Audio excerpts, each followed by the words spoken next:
Assalamualaikum warahmatullahi wabarakatuh. Bertemu lagi bersama saya Lutfi dalam channel AA Bagja. Oke, hari ini insya Allah saya akan sedikit menerangkan tentang hukum nun sukun dan tanwin. Karena di sini saya sebagai seorang pengajar dan materi dasar untuk belajar mengkaji ilmu tajwid atau belajar bacaan Al-Quran, ada yang namanya hukum nun sukun dan tanwin. Oke, ada berapakah bagian hukum nun sukun dan tanwin? Hukum nun sukun dan tanwin itu ada 4.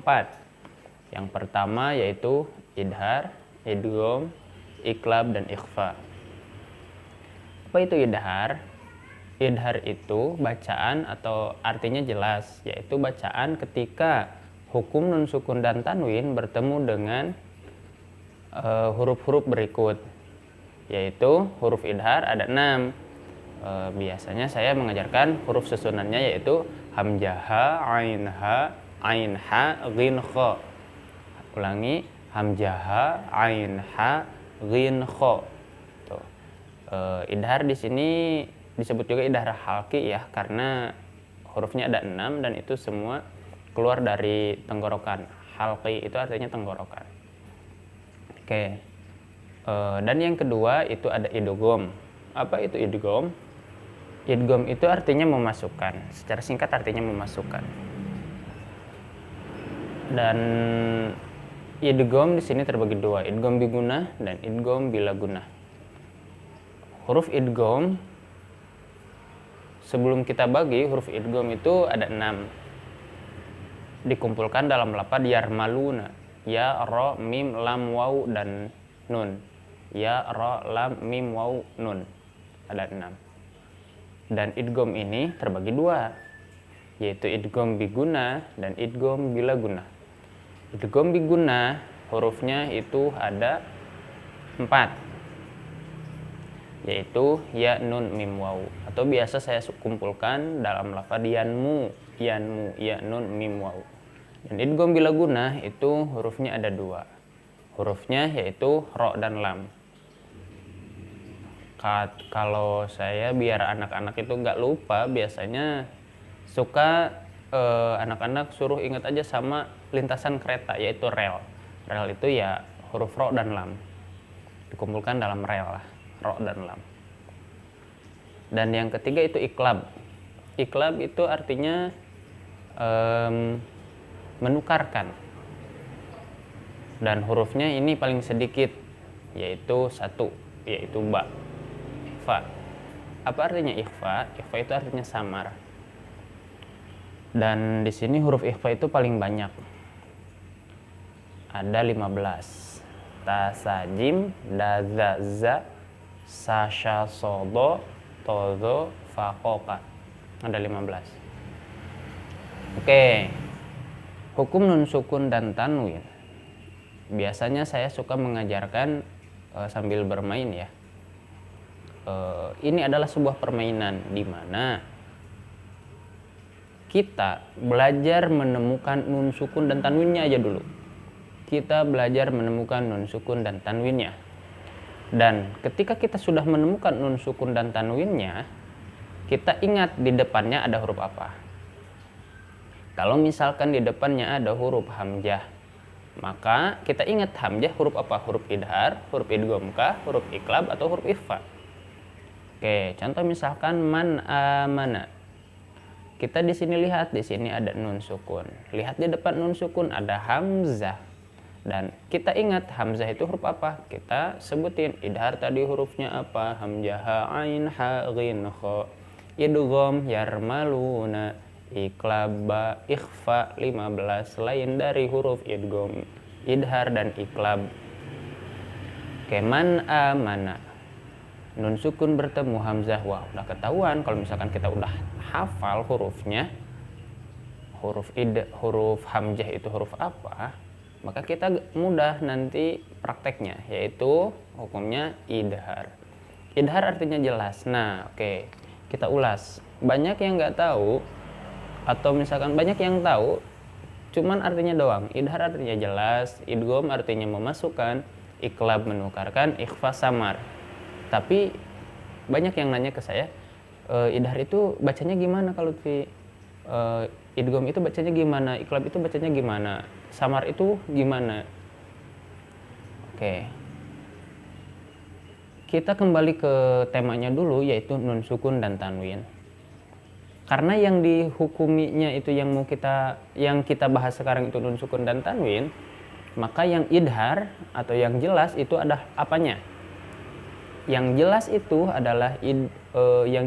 adalah nun sukun dan tanwinnya. Nun sukun dan tanwinnya. Idgham memasukkan apanya yang dimasukkan? Nun sukun dan tanwinnya. Iqlab menukarkan apanya yang ditukarkan? Yaitu nun sukun dan tanwinnya. Ikhfa apa yang disamarkan? Yaitu nun sukun dan tanwinnya. Jadi kembali ke tema nun sukun dan tanwin. Yang dijelaskan itu nun sukun dan tanwin. Gimana jelasnya? Nun sukun itu bunyinya kalau misalkan sebelumnya fathah an, sebelumnya kasroh in, sebelumnya domah un. Jadi an in un. Sama dengan tanwin, bunyinya an in un itu. Jadi ada fathah tain, kasroh tain, dan domah tain. Itu tanwin. Di Al-Quran kita misalkan ketemu dengan nun sukun dan tanwin, maka lihat setelahnya itu huruf apa. Kalau misalkan huruf iya, kita cari tahu. Kita hafalin huruf idhar, idgham, iqlab, ikhfa. Dan ternyata huruf iya ada di idgham. Nah, caranya dimasukkan. Apanya yang dimasukkan? Nun sukun dan tanwinnya. Misalkan man yakulu. Di sini ada nun sukun. Nunnya dimasukkan ke iya. Jadi gimana cara bacanya? Mai yakulu. Di Al-Quran sekarang biasanya itu kalau hukum idgham udah dimudahkan dengan sudah dikasih simbol tasydid di huruf idghamnya. Jadi sebenarnya udah dipermudah. Misalkan kita nggak hafal juga huruf idgham, asalkan tahu cara baca sukun dan tasydid, insya Allah kalau idgham itu udah mendekati benar bacaannya, kecuali mungkin nanti ada yang gunnah dan ada yang tidak pakai gunnah. Terus iqlab, contoh min ba'di, di situ ada nun sukun bertemu ba, hukumnya iqlab. Iqlab artinya menukarkan. Apanya yang ditukarkan? Nun sukun dan tanwinnya. Karena di sini kasusnya adalah nun sukun, maka nun sukunnya ditukarkan. Ditukarkan dengan apa? Dengan mim. Makanya bacaannya berubah. Asalnya min ba'di jadi mim ba'di gitu.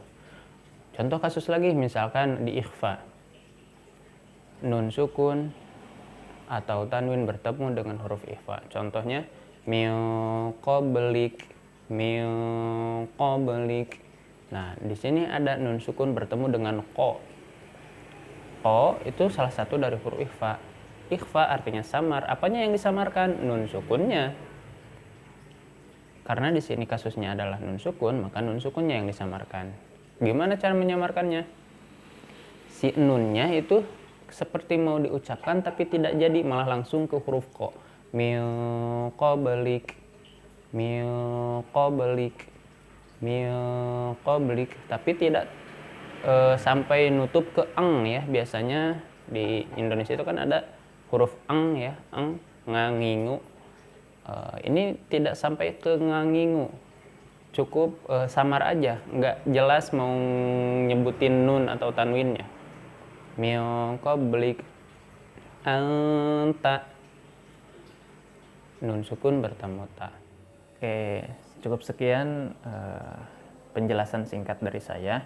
Insya Allah nanti kita lanjut part 2 praktek bagaimana cara kita belajar dulu cara menemukan hukum nun sukun dan tanwin idhar, idgham, iqlab, ikhfa, dan bagaimana cara pelafalannya. Insya Allah mudah-mudahan diberikan umur panjang semuanya, diberikan sehat semuanya. Kita lanjut nanti di part 2. Sekian, terima kasih, dan jika ada kesalahan mohon untuk berkomentar secara bijak ya, karena sejatinya saya di sini masih belajar juga. Hanya sedikit beramal untuk kebaikan, mudah-mudahan bermanfaat, menjadikan syafaat buat saya dan juga para pelajar semua atau semua yang menyaksikan video saya. Terima kasih. Assalamualaikum warahmatullahi wabarakatuh.